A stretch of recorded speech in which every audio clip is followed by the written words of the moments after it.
Welcome into Hockey Sense, everybody. Brought to you by First Community. Great to have you with us. We go year-round here on Hockey Sense. Each and every week here, live from Half Coast Studios. It's very hot outside. Way too hot. Looking forward to getting on vacation. That's where I'm headed after today. So, I always like full disclosure. We're recording this on a Wednesday. Typically, this show is released on a Friday. So if something were to go down between now and Friday, it will not make this episode of Hockey Sense. But nonetheless, it's great to be with you. Shane Vansaghi is going to join us today. We like to hit hockey at all different levels. St. Louis hockey for sure. And Vansaghi, listen, I've known him for a long time. Recent draft pick in the second round of the Philadelphia Flyers. Played the last couple of years at the U.S. program, then last season at Michigan State. Always been a big kid, lots of potential. And obviously the Flyers are high on him. So we'll talk to Shane Vansaghi coming up later on in the show. I'm just leaving an ice rink just now. That's why I've got the sweatshirt on. And it's so hot outside, but it's so cold inside these rinks. Just crazy. I was in Vegas last week. I got to give a shout out to the Vegas Golden Knight fans and just the Vegas organization in general. I mean, their practice facilities are absolutely incredible. And, we're seeing that now throughout the league. If you don't have a good practice facility, you're just not going to be able to attract good players. At least certainly it's going to be a challenge to do so. Vegas has so much to offer. Being out in that Summerlin area, obviously a great lifestyle, great place to live, but their rink is unreal, much like the one you have here in St. Louis as well. Florida has recently built a brand new practice facility. Utah's got an incredible practice facility that is expected to be done sometime around training camp. Just before training camp, potentially. So Utah, so much positivity happening out of the Salt Lake area. So there's your update on practice facilities. But Vegas is incredible. As you would expect. I mean, everything they do kind of is big over there in Vegas. Speaking of big, the Blues schedule was announced today. It was announced for all teams across the board in the NHL, and people are looking at different dates. Hey, when's Jonathan Toews going back to Chicago for the first time? When does Nikolai Ehlers return to Winnipeg? You see a lot of that. Evander Kane, when's he going back to Edmonton?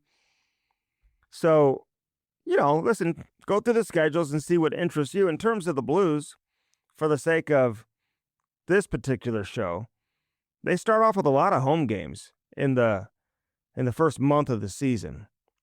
And, obviously they make up for it later on in the season. But in terms of right off the bat, they get some home cooking, which is great. So they start the season October 9th. That's the first game of the year at home against Minnesota before they hit the road for a couple of games. Only 4 road games in the month of November. So again, that'll pick up later on. You got a big break coming up in February. The 6th through the 24th, they're off for Olympic hockey. So enjoy the Olympic action. You got that happening. Season's going to end in late April. April 16th, they're at Utah. So that's where they finish the season. So I expect a good year for the Blues this year. Obviously, coming off of last season, making the playoffs, they should, feed off of that momentum. Couple things before we get to Shane that I want to get to. Justin Carbonneau, he announced he's going back to his junior team with the Quebec League. We kind of got wind of that a couple of weeks ago, maybe a week and a half ago. I talked to Justin about this when he was here for prospect camp. And, he mentioned how the team was expected to be good. They got a bunch of players that are going to, make them very competitive. New players that they've added to the roster. He's never won before. I think he'd probably have a chance to win at Boston College as well. But he's an interesting case. I think more interesting than people expected him to be. He had such a good showing at development camp. He's such a big, stocky kid as it is, that I don't think the organization believes that he's that far off from playing in the NHL.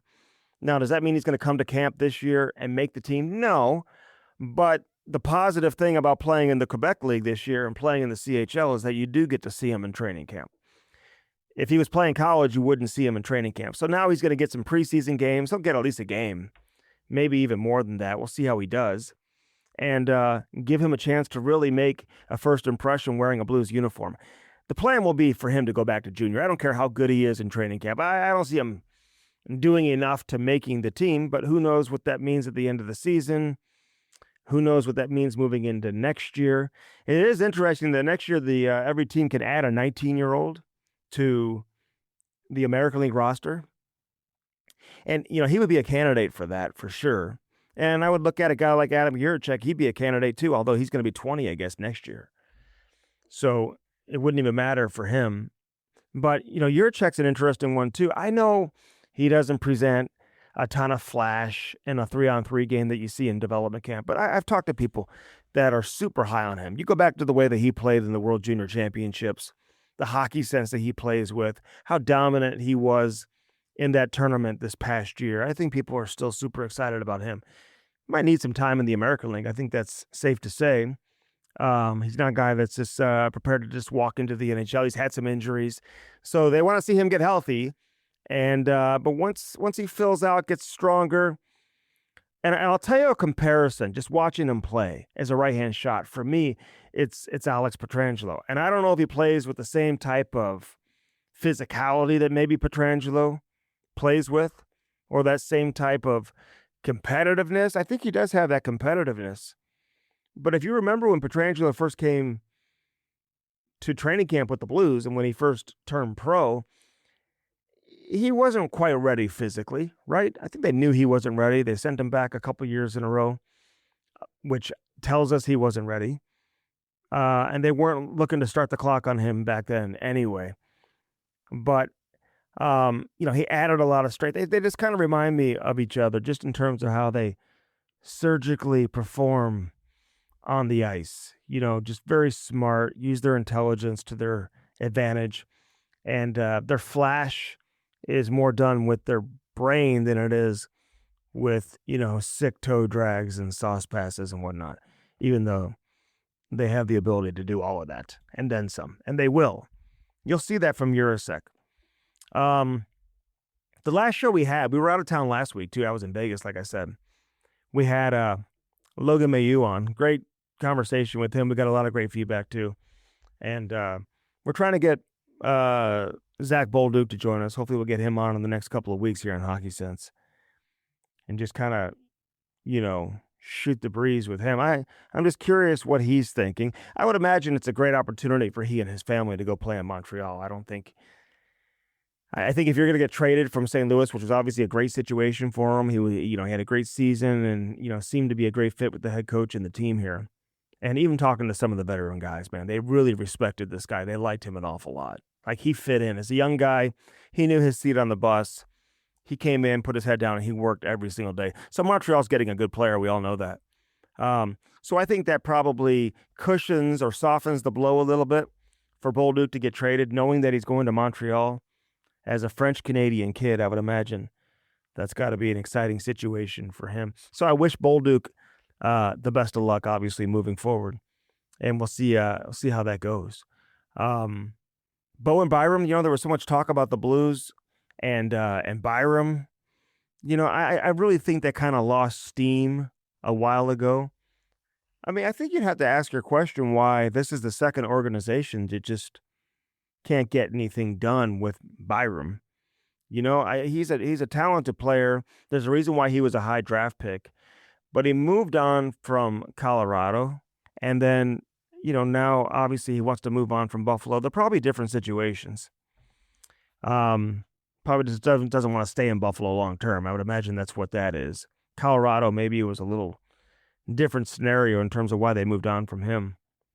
But for a guy that's who if you're going to negotiate an extension with him, he's going to want significant money. Now he gets a 2-year extension. Team filed for arbitration. This is going to walk him right up to free agency. And you have to think that at some point between now and the expiration of that contract, Bowen Byram's going to get moved from Buffalo. They're not just going to hang on to him and just let him walk for nothing. So I would imagine you'll still hear his name in trade rumors. Maybe not as much the rest of the summer, but moving into next season and then after that, Jordan Kyrou's name won't leave the trade rumors. I mean, everywhere I turn around, you can still see his name mentioned. I do think. Listen, and I never rule out a trade with anybody. I can't sit here and tell you that Kyrou's not going to be traded. I've never felt like they were just actively shopping him and just looking to get rid of him. Unless they knew they had a player coming back the other way that was going to be able to either fill his spot. They just traded Bolduc, who's another winger. Like, you just can't get rid of all your wingers. You're going to need some players, obviously, who can put the puck in the net. And, Bolduc's a guy who could come out and score 25 this year. You just never know what he's going to do. So I never rule out a trade with a guy like Jordan Kyrou, but I just don't see it happening at this stage. His name is just, it's rumor city. Everywhere you turn around, you hear Jordan Kyrou's name being mentioned in trade rumors. This is just one of those situations, I think, where his name gets mentioned early. It just won't go away. He's got the no trade clause that kicks in now, so he's going to be able to have some say if he were to get moved. I just wouldn't bank on that. But I say caution. I say it with caution because you just never rule out a potential trade. The Blues added Pius Suter. Maybe I'm saying the first name wrong. I always call him Pius Suter. Pius Suter, I've heard him called too. What is it? Somebody let me know. Is it Pius? Is it Pius? What is it? Nonetheless, they like him. I think they believe that he's an upgrade defensively over some of the players they have at the center position. But he doesn't necessarily just completely fill the void that you're looking to fill at the second line center position. So when I say I never rule out a possible trade, although I've never seen a trade board this late into the offseason, I mean, people are just expecting a smorgasbord of trades coming up in the month of August. Maybe we'll see it. We don't typically see it. So if we do, and we're talking with like notable names, if we see this happen, this is certainly rare and unusual. But if the Blues could get their hands on a second line center, I feel like those conversations would continue. Because even though they added Suter, they didn't necessarily, I don't believe, that they feel that they have, filled the hole that they were hoping to fill in terms of what they're looking for in their lineup. He's a really good player. He can play the two, but he's more of a 3. But you still have Braden Shen here as well. But again, upgrade defensively. He can play with, players who can skate. I think he's shown that before. Like, I don't think there's any issue with Suter playing with Holloway and Kyrou in terms of being able to keep up and being able to play at that pace. He's a very smart player. Doesn't keep the puck on a stick very long. If you go watch highlights of him, he plays that give and go game. He's got some creativity in his game. He's very intelligent. He's going to be a good fit. He's going to be a good player. And I know people are thinking right now, well, he scored 25 goals last year. Well, listen, I had a scout tell me a long time ago, when you score 25 or 30 and it's a little above the projections or what the expectations were for that player, that's when they ask themselves, and as an organization, is he a 25-goal scorer or did he score 25 goals? Now, some of you say, well, he's both. And I would say that it's more probably the latter. I don't know if you expect 25 goals from Suter year in and year out, but he is a guy, obviously, that has shown that he can do it, and he's coming off a 25-goal season. I just don't think they're signing him to come in here and score 25. They know that's probably a little bit of a stretch, but you never know. I think Doug Armstrong pointed out his shooting percentage was around 18%. Usually that's unrealistic to expect that. We saw that with Jake Neighbors a few years ago when he scored 27. Super high shooting percentage. Usually that isn't sustainable to maintain a high shooting percentage, and it kind of answers itself, or just kind of cancels it, itself out, I guess, moving forward beyond the first year, and gets back to the expectation level is what I'm trying to say. Now for Neighbors, listen, I don't know if that's a career high for him. He scored 27 a few years back. He got hurt down the stretch that season, didn't play the last handful of games. So is he a guy that can get to 30? Did he career it at 27? What is he from a goal scoring standpoint? Still came back and scored 20 plus last year, which I think was important for him to be able to do that. So I'm excited about this season. I will say this about the news with John Kelly. I know people are probably tuning in to hear if I have any opinion on it. And listen, it is what it is. Like, it's the organization's decision, along with FanDuel. They go into kind of a new era, new chapter of a simulcast. I'm excited to work with Joey, to work with Chris Kerber. It's going to be exciting. We still have our producer and director, Phil Malika and Timmy Pabst. Malika being the director, Pabst being the producer. They're still coming back. I've known Curbs and I've known Joey for a long, long time. I know when Joey got hired on the radio side, I kind of recommended that the Blues look at him as a potential candidate. I had him on this show on Hockey Sense, and I thought he was great when he came on here. And so I'm looking forward to working with those guys. Love Jamie Rivers. John Kelly's been one of my close friends for years. He's been a mentor to me. I love his family. I've gotten to know his family very well. He knows my family knows his. It's those are tough things no matter what industry you're in, whenever you have a coworker that no longer is with you, who you work with for a long time. But again, these are decisions that are well above my pay grade. It's not even really for me to give my opinion on. John's had an unbelievable career. He's one of the best broadcasters in the league. If he wants to, which I think he does, he will land another job. I will say, and I think it's kind of out there, the Los Angeles Kings are looking for a broadcaster. I hope they really look at John Kelly as a potential hire. I think they are. I think he's got a lot of people supporting him getting back into the league and getting another job. And so it wouldn't surprise me at all if John Kelly, found his way back into the NHL in a very short time. And I wish him the best of luck. He's one of the best people ever. And I'm looking forward to this new direction that the organization is going in as well. It's going to give me personally a bigger opportunity. I'm looking forward to getting back on the road. I haven't traveled with the team in quite some time prior to COVID. And, to be able to host post-game shows and do a lot of that and to kind of, expand my wings a little bit and get involved and do different things to impact the broadcast. I'm looking forward to that. I talked to Chris Pronger a couple of times now. I know he's excited about potentially getting involved. Bernie Federico, the Hall of Famer, who I've worked with forever. And then Jamie Rivers, who I know, obviously, and worked with him the last couple of years. And I've known Jamie since he was a player, covered him as a player. And so he and I always enjoy working together. So it's going to be a lot of fun. We'll have a great product for you. And the schedule came out today. The season is just around the corner. So I'm looking forward to what's to come with the St. Louis Blues broadcast. And we'll still have Hockey Sense for you each and every week, live from Half Coast Studios. Shane Vansaghi joining us in just a couple of minutes. Looking forward to that conversation. Don't forget, First Community brings us Hockey Sense each and every week. Man, there's so many different things we can do with First Community. They've got loans out the wazoo, man. They got so many different options for you. How about hot rates? Because it's so hot outside. First Community, hot rates this summer. If you got some money sitting around in a savings account or a cookie jar, maybe you have it under your mattress somewhere, you should invest it. With as little as $500, you can open up a certificate of deposit and earn a really competitive rate. Unlike most high-risk investments, your money is totally safe because it's guaranteed. So how nice is that, knowing that your money is guaranteed? This is not some high-risk investment. If you don't want to tie up your money, all you should consider is a money management account. The more you invest, the higher the rate. And there's no monthly service charge. Your money's completely accessible to you. So whatever you do something with your money that makes sense, make it work for you, and keep it safe.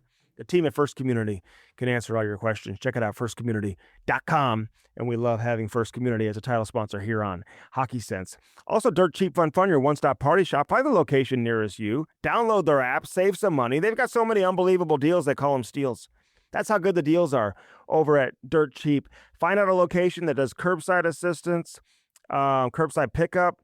They have drive-thrus. You don't ever have to get out of your car. You can do your shopping from the app. How nice is that? You can just do the shopping from the app. And you don't have to get out of your car. Dirt Cheap Fun Fun, your one-stop party shop, baby. Lordo's Diamonds. Find that special someone, something special in your life over there at Lordo's Diamonds. Go say hi to Mike and Jimmy. Stop on in. Find out why they've been around for over 70 years, the best in the business. If you're looking to pop the question this summer, then you should do so and get that engagement ring from Lordo's Diamonds. And they specialize in everything, including engagement rings. You can walk in there with a $500 budget or a $500,000 budget, and they are going to find something that suits your needs and treat you exactly the same. That's what they do. 314-432-8008. 314-432-8008. LordosDiamonds.com, baby. Lordo's Diamonds. Blue Note Roofing. I should have brought my sign in here. I've got a sign now for Blue Note Roofing. David gave it to me yesterday. David Novak, 314-920-5713. If you suffered storm damage, give him a call today. Let him come take care of you and give you that free estimate. Again, 314-920-5713. Blue Note Roofing, roofing, siding, gutters, soffit, fascia, whatever it is you're looking for, they'll help you out. Free estimate, work with all the big insurance companies. Plus, he'll talk pucks with you. I said it on the Chemistry podcast, man. David Novak, he's like our insider. He predicted the Blues would sign Pius Suter. He said, listen, that's my guy. That's what I want. And Doug Armstrong must have been listening to David Novak, a longtime season ticket holder, and also a longtime roofer in the St. Louis area, servicing all of Illinois as well. 314-920-5713. Give him a call. All right, Shane Vansaghi, the big boy, played at the National Team Development Program with USA Hockey. Last season, Michigan State. Grew up here in St. Louis, playing with the AAA Blues. He joins me next. Looking forward to this conversation. Shane Vansaghi joins me next year on Hockey Sense, brought to you by First Community. Don't go anywhere. All right, Shane Vansaghi, just drafted in the second round by the Philadelphia Flyers. Congratulations, buddy. I mean, thanks for doing this and welcome into the show, man. How are you? Well, thank you. First off, I'm doing well. It's been a busy summer for me. Like I've felt like I've kind of been all over the place, but I'm happy to be back here on campus at Michigan State. I'm happy to be drafted to Philly. Like that was a great experience there at the draft, and then I'm just looking forward to this year coming up.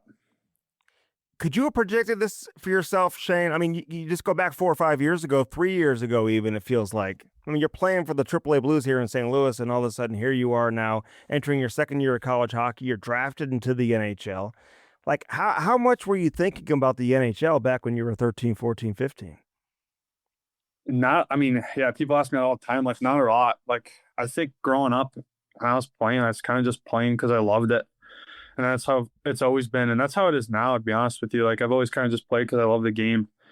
And you just, as the, time goes on, you get opportunities and, you kind of find out like you have a chance to get drafted. Like, the rankings come out and people talking, you see stuff and I don't know. I don't really focus on too much of that. I kind of just tried to keep playing, keep focusing on hockey and just keep having fun. Like it's a fun sport. Yeah, I basically do what I love for a living right now. So I just try and take it in every day. But yeah, I was playing for St. Louis there for the AAA Blues, like basically my whole career growing up and probably, I always knew like I want to play in the NHL and I maybe knew I had a somewhat of a chance, but you never really realize, it doesn't really become a reality until the draft comes and you're playing college hockey and you're doing well. And even then, like right now, it doesn't even feel real. Okay, so I love how you say you keep it fun. You're still having fun because I think that's so important. But, you move on, you go to the U.S. program, you get to college. I mean, you have the whole draft process. Like, how did you keep it fun? Because it can get so serious, and it's so serious even for the younger kids now. I've got a kid going through it, man. It's just so serious that sometimes fun becomes secondary, and you got to remind yourself that these kids need to have fun and truly fall in love with the game. Because if you don't love the game, man, it's tough to make it. So how have you been able to maintain that passion and love for it? You're right. It's tough. Like throughout the course of a season, especially as you get older, just bad things happen. Like you go through the ups and downs. It's inevitable. Like you're going to go through those bad times, but at the end of the day, like you look at it, you're playing hockey every single day and you're playing a sport. Like you can't make it a job when it isn't. And I think even if it is a job, like don't look at it as it's a job. Like for me, it's like I went to the national program. Like that's a tough program. Like you're stepping into the USHL as a 16-year-old and you're playing against older guys and it's just a tough it's tough 2 years. Like in your second year there, you're playing against college guys, so you're never really in your age group. You're always playing against older, stronger guys, and you're not really having a ton of success. Like you're just going through like you're having growing pains, right? And I think the biggest thing is you just have to like it's all about perspective. Like it's a you're playing hockey, and the reason why you started playing hockey is because you loved it. You know, every little kid gets on the ice and they play hockey, and they continue to play hockey throughout their young years because they love the sport.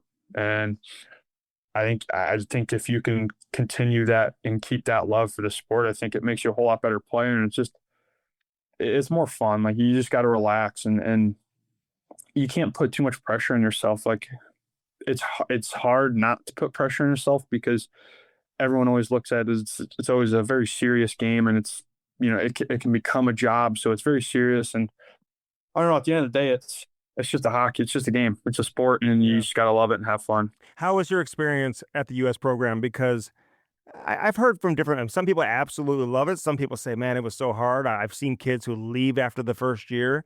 And you're right, man, because a lot of these kids are used to being the best player on the team. You come in, you're putting up a point per game, you're scoring goals all the time. But now at 16, you are playing in the best junior league in the world. It can be a grind, right? So describe your experience there and what helped you get through it. How much did you enjoy being at the U.S. program? I loved it. Like I think it was. I mean, just the fact that you're with your own age group and you grow so close to your teammates. Like I'm still very very close with just about everybody on that team, and I think that's what makes it special, and that's what you remember. But all in all, like the national program's hard, and I think it's good for you. Like it's good for kids to go there and to learn how to go through adversity. But I think like for me, yeah, everyone goes, everyone comes from being the best player on their team to you go to the national team and you're probably not the best player on that team. So I think that's the biggest shocker, but they have a great setup. Like they have all the tools, all the resources there to help you get better. And I think if you look at it from a mindset of you go there for 2 years and you try and develop your game and get better and mature as a person and player, I think that's the right perspective you need to go into it. And I think if you go into it with that perspective, you'll get the most out of it. Yeah, no doubt. All right, so you just finished your first year at Michigan State. You guys had a great regular season. I was hoping we were going to see you at the Frozen Four here in St. Louis. Hobie Baker winner came from your team and everything with Isaac Howard. So, I mean, a real positive season for Michigan State. What was it that led you to Michigan State, and how happy are you made that decision? I was hoping you were going to do this interview, Shane, from your facilities, man. I want to see those facilities over there at Michigan State, man. So, how Yeah. much fun are you having playing college hockey and being in East Lansing? I've had a lot of fun. Like my first year, it's one of the most fun years I've had playing hockey. There's everything here. Like the like brand new facilities make it over the top nice. And but just I think the biggest thing like about Michigan State is the environment that we have here, like with the staff and the players that we bring in, and kind of just that culture we have here at Michigan State. It's a little bit different. I think it's unique in the way we do things, but I think we're very like we're just a humble program. Like we work hard and we try and do things as hard as possible every single day and get better every single day. But originally, like growing up, like I had no idea. I didn't know if I was going to play college hockey or not. I didn't know where I wanted to play, and I went to the national team there in Plymouth. So it's only like an hour drive from here. And funny enough, Coach Nightingale was supposed to coach me at the national team. Yeah. And that summer when I was going into that team, he got the job at Michigan State. So I knew I knew him a little bit from that, and I knew kind of he liked me as a player. And um, once I was able to talk to colleges, I don't know what it was. It was like after my first year at the program, I was able to talk to colleges, and Michigan State was one of those teams that reached out, and I took a visit here, and I was like, as soon as I stepped on campus, I knew that this was going to be probably the spot for me. Um, just to see the campus, the facilities, and to meet like the coaches and stuff was, I don't know, you could just you have that feeling. You step on the campus, you have that feeling. You know it's your school. How's the transition going from the U.S. program to college? Like, is that was that a tougher jump or not as difficult of a jump as it was going from Yeah. playing, U16 hockey to go basically playing in the USHL? Yeah, I think the hardest jump is U16 of USHL, in my opinion. I think the national team with that program develop or kind of prepares you really well for college. Like your second year there, you're playing college games, and I think you play like 10 or so college games. So you kind of get used to it your 18s year at the national program, and then once you step into college hockey, it's you have a little like you kind of know what to expect a little bit, but it is different. Like you get into conference play and you're not playing exhibition games anymore at the NTDP. You're playing real like conference games in Big Ten. So it is a little bit different. The intensity is higher, but I don't know. I mean, college is just it's a smarter game. Like everyone's so smart and I think it's a lot more detailed. The guys are just they're bigger, they're stronger, they're faster, but I think it's mainly just like the small details that you notice that make it a lot harder to like play in than the USHL. Where's your favorite road campus to play on?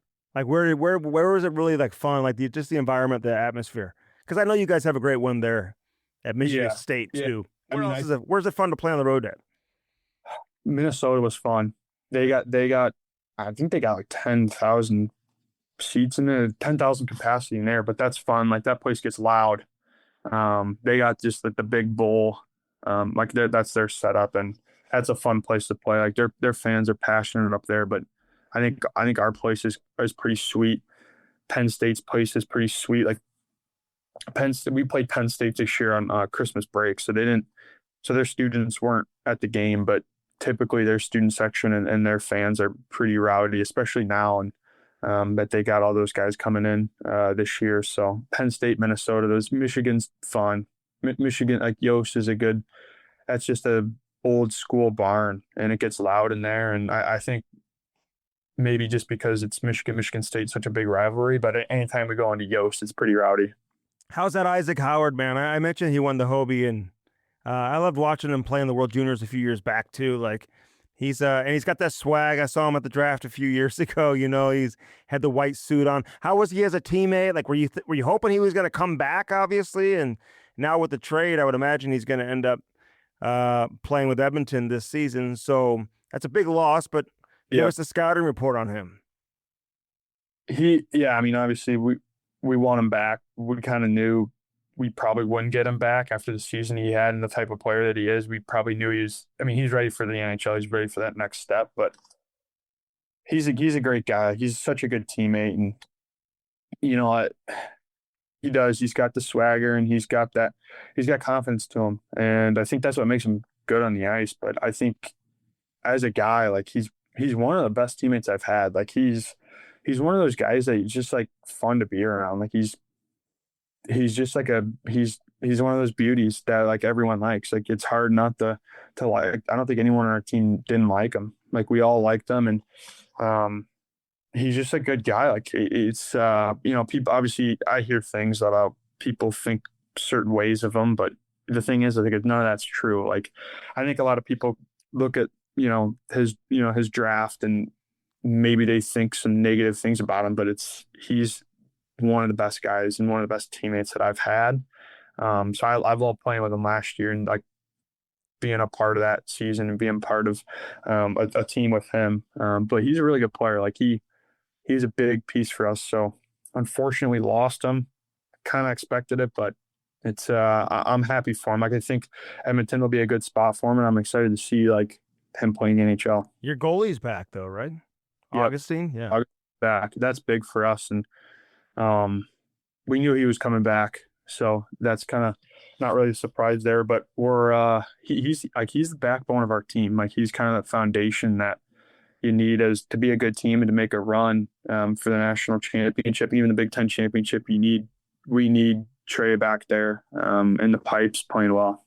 So listen, when you play at Michigan State and it's the summer, like do you have access to as much ice as you want, and there's a whole workout program? I would imagine a bunch of guys are there who you're training with now, right?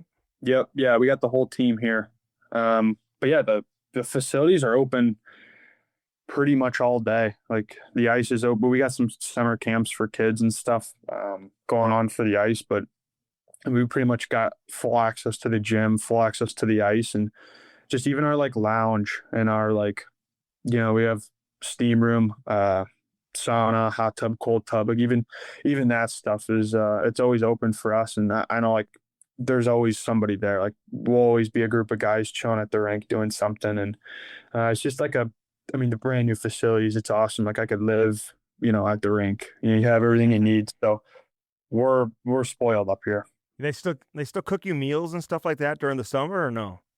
Yeah, so we'll get during the season we get breakfast. We will cater in breakfast and cater in lunch, and then during the summer we just cater in lunch. But there's like the snack the fridges and like the pantries are stocked full or seven. So anytime like What's your go-to? What do you get grabbing out of the snack room there? Out of the so cabinet?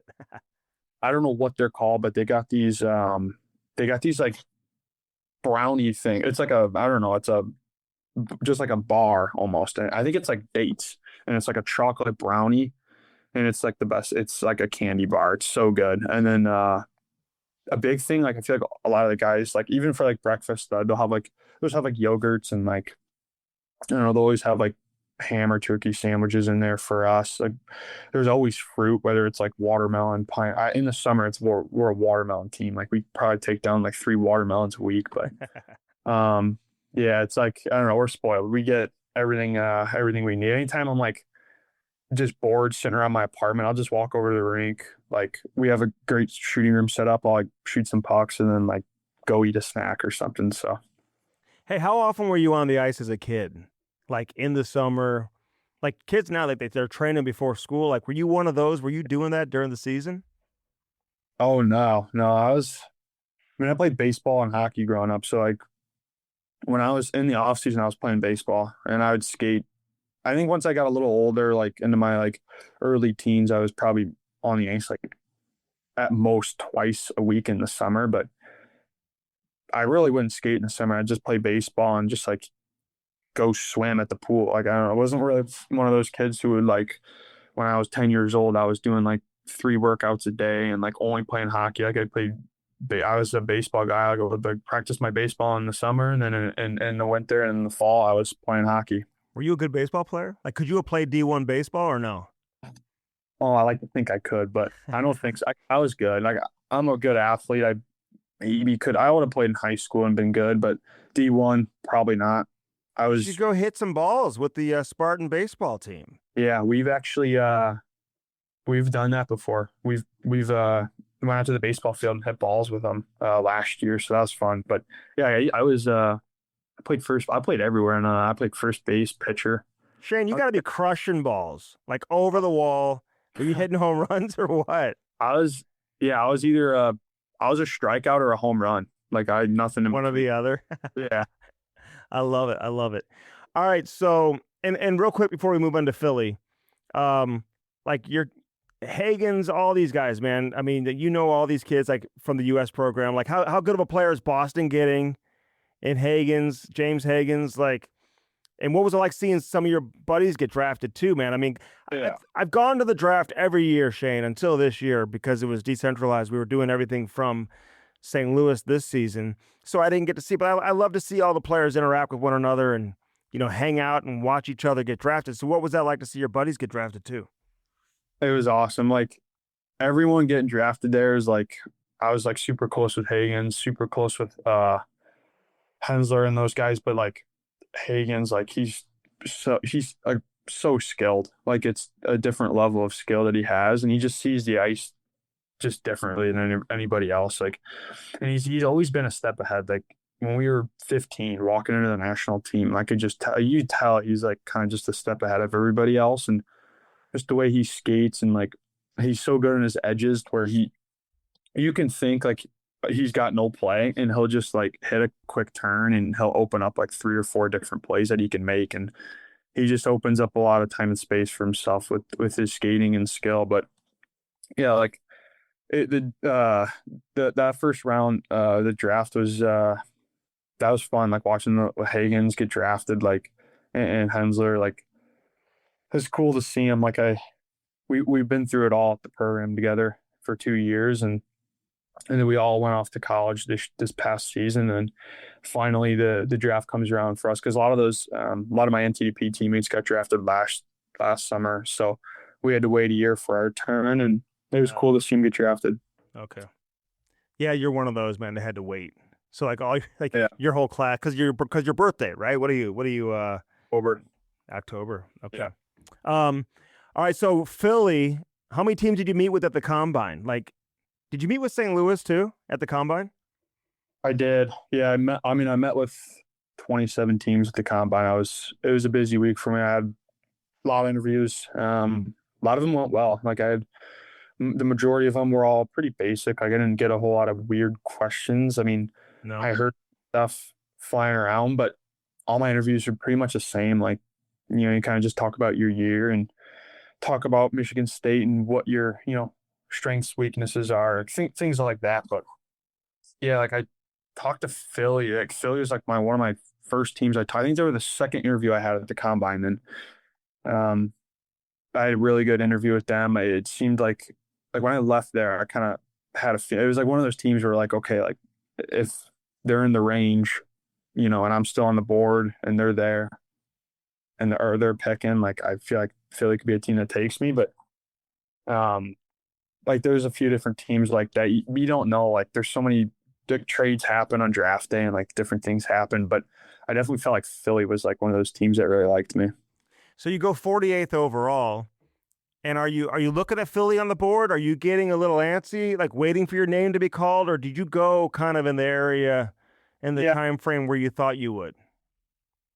yeah. I think I went in like the area that I was kind of projected in, that everyone kind of saw me going in. But I kind of knew like once day two started for the second round, I kind of knew that any pick could have been me. And there was a couple teams picking before Philly that they seemed like they had some interest in me. So I thought I'd go to those teams. Ended up didn't, not going. And then Philly came on the board for the third time in the second round at 48, and they picked me. And before that pick, I was like, I mean, I in my back of my head, I was like, anything can happen. Like this could be me, this could not be me. But they already picked twice in the second round. I was still there at 48, and I wasn't surprised they picked me, and I probably would have been more surprised if they didn't take me. Um, but it was cool. Like I think it was probably it just feels like you're waiting there for a long time. In reality, like I probably wasn't. Like I think I was like the 16th pick in the second round. That was like the second round's the on Saturday morning. So it was like early in the day. But that was cool. Like I knew Philly was up. I heard my name and I was like kind of just so happy that like because I just think Philly is a really good fit for me, and I was just happy that they ended up getting me. Yeah. You said you felt like the interview went well. Like what gives you that feeling? Just the conversation you had in there? Yeah, the things that we were talking about weren't anything like to stand out, but I think it was more just like they just seemed like they had a lot of interest in me, and they seemed like they really knew me as a person and player more than I would have expected or more than some of the other teams would. And it seems like they had a lot of talks with my agent, and it seems like they kind of did their homework on me before that meeting, and they knew a lot about me, and it seemed to me that like I was a player of their interest, and they kind of before the combine they kind of went out and tried to get to know me and ask different people that I'm around, ask my coaches about who I am and what type of player I am and different things like that. But and then throughout the week after my interview, like I had some conversations with them just walking around like the hotel there in Buffalo, and it just seemed like they had interest in me. All right, so you go to the development camp, and you listen. You get to get face to face. I'm sure you talk with Rick Tocchet, Daniel Briere, Keith Jones. Yep. Different people in the organization. How is that interaction? Because you're going to a great organization, man. Those are all great people who I just mentioned. Yeah. All of them have been on my podcast, the Camistrick podcast, too. We had great conversations with all of them. Yeah. Love those guys, man. So you're fortunate to go to an organization like that. How was that week at Dev Camp? It was awesome. I had a lot of fun there. Like, I mean, all their prospects, like by the end of the week, like I was super close with their whole prospect pool and everyone that was at camp. But it was cool. Like it seems like Philly's one of those organizations that does it right, and they kind of have an identity built around them. And I think that identity fits right into who I am and what I bring. So I kind of felt like I fit in there. But just like meeting all these guys and hearing from them and kind of seeing the practice facilities and even seeing the city of Philadelphia was pretty sweet. Yeah, man. I mean, you play like a Flyer, Shane. So you Yeah. got to be excited to put that orange and black on. Who? Like, were you a big Blues fan growing up? Like, who were your favorite players growing up here in St. Louis? Yeah, I was a Blues fan. I liked like David Backus. Like I think everyone liked him in St. Louis. He was one of my guys. Um, like I don't know. I've always like really started like once they won the cup is when I like really started to watch because they won the cup in 19, so I was 13 years. I was young. That was when they went on that run is kind of when I started to really follow and really kind of know the players. And ever since then, I've been like a big time Blues fan, but now probably a little bit more of a Flyers fan. But uh, yeah, the Blues probably always be one of those teams that, it's your hometown team. You always kind of follow them and like them. All the guys you went to at the U.S. program, like, did you know a lot of kids before you got there? Like, did you face them? Like, remember facing them either in youth hockey or Yeah. spring tournaments, festivals, stuff like that? Does Oh, yeah. everybody kind of know each other now? Yeah. Like before you go there, you play against each other and during the year and during the summer and you know the name, but you don't know who they are. And when you finally get to the program, you meet them and you get to know them as like a person. And I don't know, it all kind of comes together. But yeah, it's like, probably every kid's name going into or you've at least recognized everybody's name going into the program. And then when you get there, you really get to know them. And then by the end of your 2 years, you're like best friends with all of them. And um, I think every NTDP team grows so close together just because you just got the team, like you're there for 2 years. And when we didn't go to school there, we did online school at the rink. So it was just 24/7, like with the boys. And it was nothing but like good times and memories.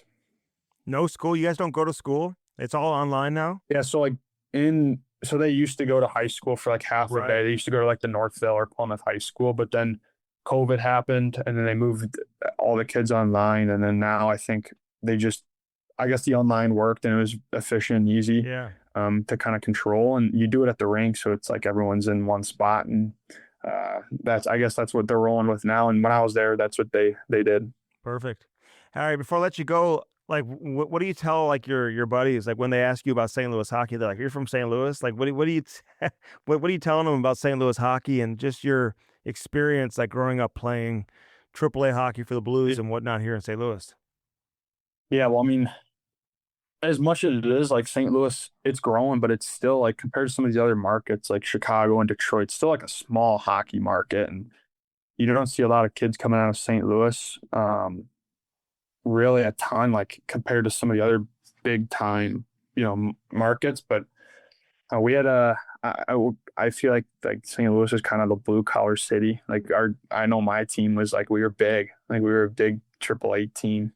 Um, and I think like, even like the fans of St. Louis, like people who play hockey in St. Louis and like the Blues fans, I think everyone kind of just wants hockey to be played hard. Like we're kind of just like a hard nosed city. And we like thinking back to that time when we won the cup in 19 and the Blues won the cup, like that was just a hard physical hockey team. And I think the fans and people of St. Louis appreciated that. So I don't know. I think that's kind of the rep St. Louis gets, but I mean, I'm proud to be from St. Louis. I'm proud. Like I love going home for the 2 months that I can in the summer, and just like catching up with my old buddies. But I mean, it's growing. Like St. Louis hockey's growing, and it's cool to see.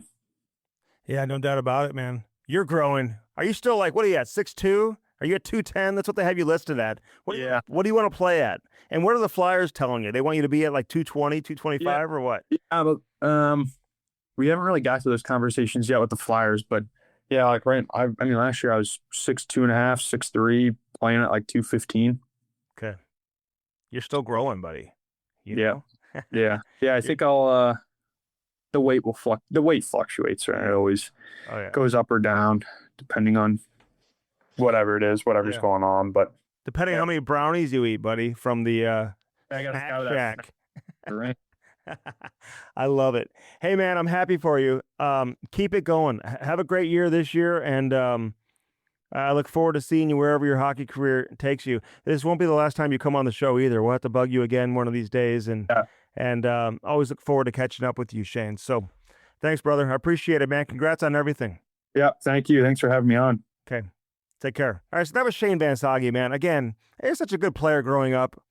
I coached 1 year with Anthony Capoletti, who was the head coach, and we had Shane on the team. It was the U16 year, the year before he left for the U.S. program. And you knew he was on the radar for the U.S. program because they were always at the games and talking to his agent, Jeff Boston, at the time. You just kind of knew that was his path. And I'm not surprised to see him having success, man. I mean, this guy is the real deal. And he's committed. He's into it. He loves it.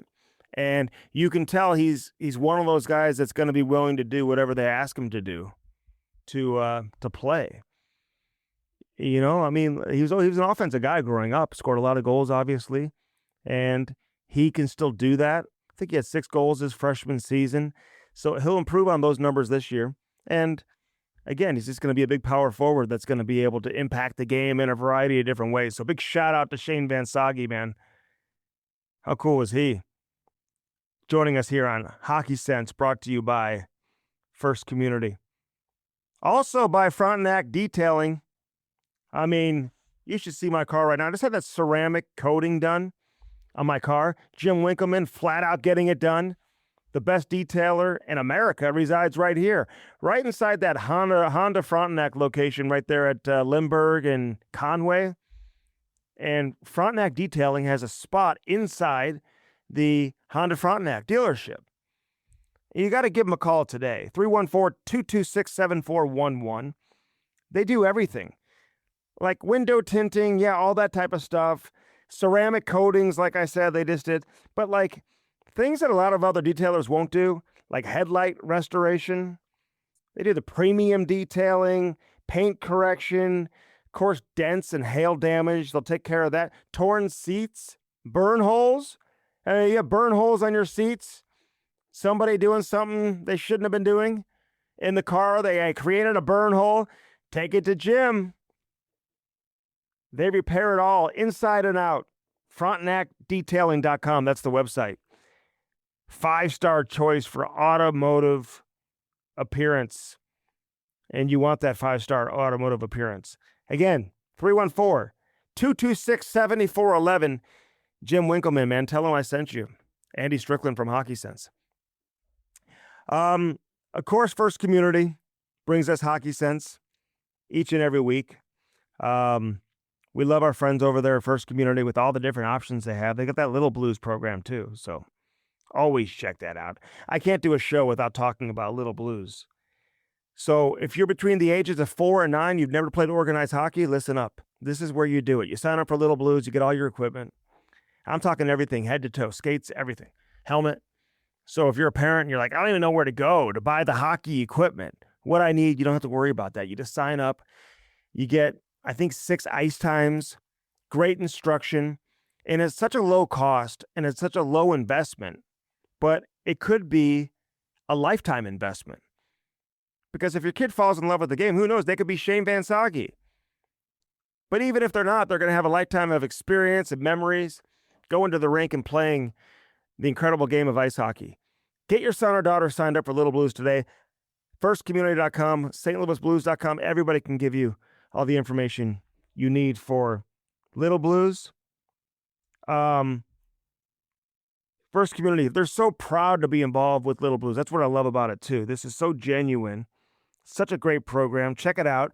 The only way, the best way to get started in hockey is with Little Blues from First Community. Of course, Dirt Cheap Fun Fun, your one-stop party shop. Don't sleep on their party goods. Get to Dirt Cheap today. All your party supplies. If you're having back-to-school parties, anything like that, still backyard barbecues, get everything you need from Dirt Cheap Fun Fun, your one-stop party shop. Blue Note Roofing, David Novak, 314-920-5713. Roofing, siding, gutters, soffit, fascia, whatever you had, storm damage, let him come give you a free estimate. He'll take care of you. Again, 314-920-5713. Blue Note Roofing, baby. David Novak. We've got a lot of other great stuff for you as well. JerseyGenerator.com. That's who made this jersey. You want to make a jersey, you can go to Jersey Generator. But we appreciate everybody for their help here on this edition of Hockey Sense. Again, this was done on a Wednesday, so if something comes out on Thursday or Friday morning, we apologize. I'm not anticipating it, but you never know. The schedule came out today. Hope to see everyone at the rink this year, and look forward to being back on the road. And again, look forward to working with Chris Kerber, Joe Vitale. I'm going to miss my good buddy, John Kelly. This guy is an incredible human being. What a mentor he's been for me personally, and we'll always be friends, man. And it's going to be tough not having John around, but he'll land somewhere. I can almost guarantee that.